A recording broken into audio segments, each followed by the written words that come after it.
ரோஹிணிக்கு அந்த பயங்கரமான ஐடியா தான் மைண்ட்ல ஓடிக்கிட்டே இருக்கு. மீனா கடைசியா சொன்னாங்களே, அந்த அம்மா இல்ல இறந்துட்டாங்கன்னு சொல்லிட்டா, அந்த பையன வீட்டுக்கு கூட்டிட்டு வரலாம்னு. இதுதான் ரோஹிணிக்கு கிடைச்ச துரும்பு சீட்டா இருக்கு. அப்ப ரோஹிணி யோசிக்கிறாங்க, வேற வழியே இல்ல. இப்ப அந்த பிளாக்மெயில் பண்ற தினேஷ் வேற மறுபடியும் பிளாக்மெயில் பண்ண தொடங்கிட்டான். இதுல வேற கிறிஷும் வெளியில இருக்கிறது சேஃப் இல்ல. கிறிஷையும் என் கண் முன்னாடியே வச்சிருக்கணும். அதுக்கு மீனா சொன்ன இந்த மேட்டர தான் நான் ஆயுதமா யூஸ் பண்ணணும் அப்படின்ற மாரி யோசிச்சுட்டு இருக்காங்க ரோஹிணி. அப்ப வீட்டுக்கு போறாங்க ரோஹிணி. வீட்டுக்கு போகும்போதே அழுதுகிட்டே போறாங்க. அப்ப வீட்ல இருக்க மனோஜும் விஜயாவும் ரோகிணிய பார்த்து கேட்கறாங்க. ஏன் ரோகிணி அழுகுற? என்ன ஆச்சு? அப்படின்ற மாரி கேட்கறாங்க. இல்ல கொஞ்சம் இருங்க அப்படின்னு சொல்லி கிறிஷோட பாட்டிய ரோகிணி வீட்டுக்கு கூட்டிட்டு வராங்க. அப்ப வீட்டுக்கு வந்த பாட்டியும் அழுதுகிட்டே இருக்காங்க. என்னாச்சு? என்ன பிரச்சனை? 2 பேருமே அழுகுறீங்க அப்படின்னு கேட்டதுக்கு கிறிஷோட பாட்டி சொல்லுவாங்க. இல்ல கிறிஷோட அம்மா இறந்துட்டாங்க துபாயில அப்படின்ற மாரி சொல்றாங்க. அதுக்கு விஜயா கேஷுவலா ரியாக்ட் பண்றாங்க. ஆனா வீட்ல உள்ள மத்தவங்க எல்லாம் பயங்கர ஷாக்கா பாக்குறாங்க. முத்துவும் என்னாச்சு? அவங்களுக்கு என்ன பிரச்சனை? அப்படின்ற மாரி கேட்கறாரு. அதுக்கு இல்ல தெரியல, திடீர்னு இறந்துட்டாங்க அப்படின்ற மாதிரி அங்க வேலை செய்ற கம்பெனில இருந்து கால் பண்ணி சொன்னாங்க அப்படின்ற மாதிரி சொல்றாங்க.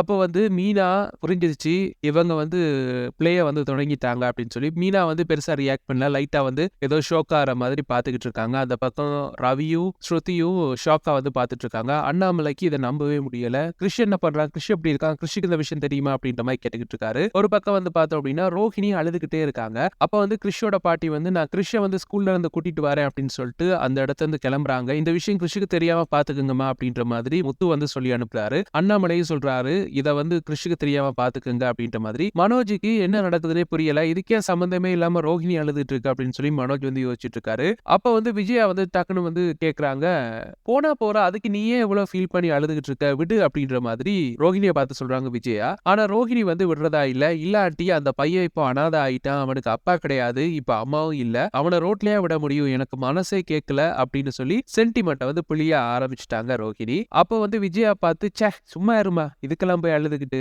அவ அம்மா எங்கேயோ போய் இறந்துட்டா, அதுக்காண்டி நீயே அழுதுட்டு இருக்க அப்படின்ற மாதிரி கேட்கறாங்க. இல்ல நான் அந்த பையனை கொஞ்ச நாளைக்கு நம்ம வீட்டுல கூட்டிட்டு வளர்க்கலாம் அப்படின்னு இருக்கேன் அப்படின்ற மாதிரி சொல்றாங்க ரோஹிணி. அதை கேட்டோன்னே விஜயா செம்ம டென்ஷன் ஆறாங்க. என்னது, அனாதை பையனை வீட்டுக்குள்ள கூட்டிட்டு வர போறியா? ஏற்கனவே நம்ம வீட்டுல தேவையில்லாத ஆளுங்க நிறைய பேர் இருக்காங்க அப்படின்னு சொல்லி மீனாவை பார்த்து முறைச்சு பாக்குறாங்க. அப்ப மீனா உடனே ரோஹிணியை பார்த்து முறைக்கிறாங்க. இதுல இவனை வேற கூட்டிட்டு வர போறியா? இதெல்லாம் முடியாது அப்படின்ற மாதிரி விஜயா கத்துறாங்க. ஆனா மனோஜ் ரோஹிணி மேல இருக்கிற லவ்ல சப்போர்ட் பண்ண பாக்குறாரு. அம்மா ரோஹிணி பாவமா, அவ எந்த விஷயத்துக்கும் இப்படி ஃபீல் பண்ணி நான் பார்த்ததே கிடையாது. கிறிஷோட அம்மா இறந்ததுக்கு இப்படி ஃபீல் பண்றா, அந்த பையனுக்கு யாருமே இல்லன்னு வேற சொல்றா, பாவம் இல்ல, நாம ஹெல்ப் பண்ணலாம் ப்ளீஸ் அம்மா அப்படின்ற மாதிரி மனோஜ் கெஞ்சுறாரு. அதுக்கு அண்ணாமலையும் சொல்றாரு, அவன் நம்ம வீட்டு பையன், சின்ன பையன், அவனை கூட்டிட்டு வர்றதுல என்ன இருக்கு அப்படின்ற மாதிரி அண்ணாமலையும் கேக்குறாரு. இதனால விஜயா வேற வழி இல்லாம ஒத்துக்கிறாங்க. ஆனா அந்த பையனை பாத்துக்கிறது ஓம் பொறுப்பு, எனக்கு எந்த தொந்தரவும் இருக்கக்கூடாது அப்படின்ற மாதிரி ஒரு கண்டிஷன் ஒண்ணு போடுறாங்க விஜயா. அப்ப ரோஹிணி சொல்றாங்க, பாத்துக்கலாம் முத்து மீனா பாத்துப்பாங்க தரேன் அப்படின்ற மாதிரி சொல்றாங்க. உடனே மீனா ரோஹிணியை பார்த்து முறைக்கிறாங்க. அதை பார்த்தது ரோஹிணி, நாம எல்லாருமே நாம பாத்துப்போம் அப்படின்ற மாதிரி அப்படியே கதையை மாத்துறாங்க ரோஹிணி. அப்படியே கிறிஷ் வர்ற வரைக்கும் எல்லாருமே வெயிட் பண்ணிட்டு இருக்காங்க. அந்த டைம் பார்த்தோம் அப்படின்னா மீனா இன்னொரு பக்கம் யோசிச்சுட்டு இருக்காங்க. ரொம்பவே பதட்டத்துல இருக்கிறாங்க மீனா. ஏன்னா சீதா ஹாஸ்பிட்டல்ல பணம் கட்டணும் அப்படின்ற ஒரு விஷயம் சொல்லியிருந்தாங்க. அவசரமா பணம் தேவை அப்படின்ற மாதிரி பேசியிருந்தாங்க. அதை முத்து கிட்ட கேட்கலான்னு நினைப்பாங்க. ஆனா முத்து இப்பதான் சன்னிதானத்துல இருந்து வந்திருக்காரு. அவர்கிட்ட உடனே பண கஷ்டத்தை சொல்லி மூட் அவுட் பண்ண வேணாம் அப்படின்ற மாதிரி யோசிக்கிறாங்க அவங்க. மீனா தங்கிட்ட இருக்கிற கொஞ்சம் நகை அல்லது சீட்டு பணத்தை வச்சு எப்படியாவது சீதா பிரச்சனையை முடிக்க ட்ரை பண்ணுவோம். ஏன்னா சீதாவுக்கு இதுக்கு சம்பந்தம் இல்லை அப்படின்னாலும் கண்டிப்பா அந்த பணம் இல்ல அப்படின்னு ஹாஸ்பிட்டல்ல தெரிய வந்துச்சு அப்படின்னா சீதாக்கு தான் அது பெரிய பிரச்சனையாகும். அவளும் இந்த பணம் காணாம போனதுக்கு உடந்தையா இருந்திருக்கா அப்படின்னு சொல்லி பிரச்சனைப்படுத்துவாங்க. ஆல்ரெடி அதுல பெரிய பிரச்சனை ஒண்ணு அந்த ஹாஸ்பிட்டல்ல இந்த பொண்ணு பாத்துருக்கு. சோ கண்டிப்பா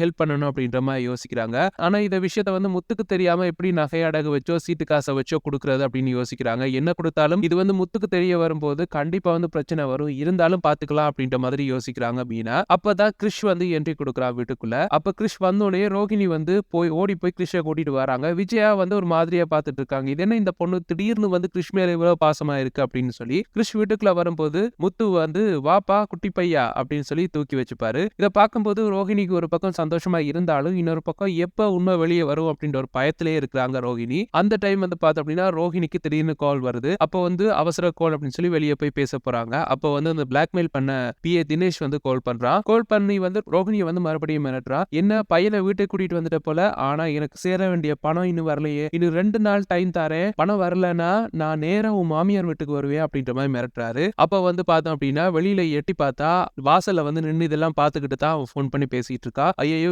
வீடு வரைக்கும் வந்துட்டானே, நீ கண்டிப்பா வந்து உள்ளுக்கு வந்து என்ன பத்தி போட்டு குடுக்குறதுக்கான வாய்ப்புகள் நெறைய இருக்கு. நான் வீட்லயே எத்தனையோ பொய் சொல்லி வச்சிருக்கேன். இதெல்லாம் சேர்த்து மொத்தமா வந்து மாட்டிப்பேன் அப்படின்ற மாரி யோசிக்கிறாங்க ரோஹிணி. அப்படியே வந்து அடுத்த நாள் விடியுது. மறுபடியும் வந்து அந்த பிளாக்மெயில்காரன் அதாவது தினேஷ் பிஏ வந்து கால் பண்றான். கால் பண்ணி, "என்ன ரோஹிணி, நான் கேட்ட பணம் இன்னும் வரலையே. இன்னும் எத்தன நாள் வேணும்? நீ இங்க நாடகம் போடும்போது, அங்க நானும் வீட்டுக்கு வரட்டா நாடகம் போட?" அப்படின்ற மாதிரி கேட்கிறாரு. அதுக்கு வந்து ரோஹிணி வந்து சொல்றாங்க, "இல்ல, இல்ல இன்னும் கொஞ்ச நாள் டைம் குடு. நான் இப்பதான் ஒரு பெரிய பிரச்சனையிலருந்து மீண்டு வந்திருக்கேன்.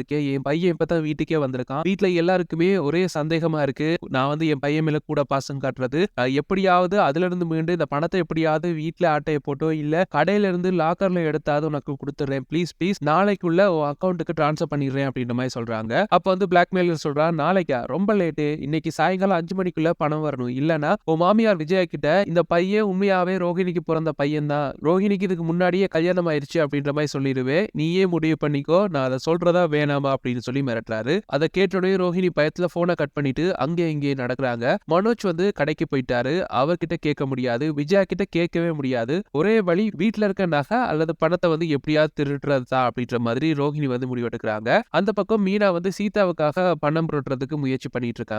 தான் வந்து சேர்த்து வச்சிருந்த சீட்டு பணத்த எடுத்து எண்ணி பார்க்கறாங்க மீனா. அதுவும் பத்தாது. ஐயோ! என்ன பண்றதுன்னு தெரியலையே, பணம் பத்தலையே அப்படின்ற மாதிரி மீனா வந்து புலம்பிட்டு இருக்காங்க. அப்பதான் ஆபத்துக்கு பாவம் இல்ல அப்படின்னு சொல்லி தன் கழுத்துல போட்டிருக்க செயின வந்து கழட்டி, இத வந்து அடமானம் வச்சு இப்போதைக்கு வந்து சீதாக்கு வந்து ஹெல்ப் பண்ணுவோம் அப்படின்ற மாதிரி மீனா வந்து முடிவெடுக்கிறாங்க. அந்த பக்கம் பார்த்தோம்னா, விஜயா வந்து பார்வதிக்கு ஃபோன் பண்ணி, பேங்க்குக்கு அவசரமா போகணும் வாரியா அப்படின்ற மாதிரி கூப்பிடுறாங்க. அதுக்கு பார்வதி சொல்றாங்க, "இல்ல நான் இப்ப வந்து யூடியூப் ரெக்கார்டிங்ல வந்து பிஸியா இருக்கேன். இத முடிச்சிட்டு தான் வருவேன்" அப்படின்ற மாதிரி சொல்றாங்க.